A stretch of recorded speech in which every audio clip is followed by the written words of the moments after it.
Newfoundlandi koer. Selle koera kõige iseloomulikum joon on just sõbralikkus.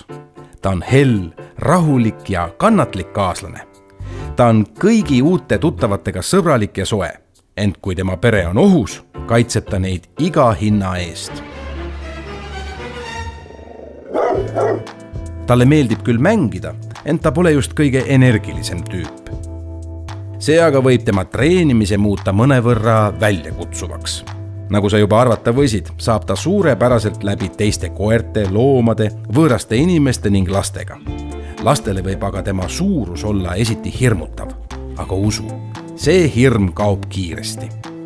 Kuigi elu temaga on võrdlemisi lihtne, on tal vormis püsimiseks vaja regulaarset trenni ja palju liikuda. Nüüd aga ilastamisest. Seda teeb ta palju, samuti joob ta nõnda, et kogu ümbrus on läbimärg.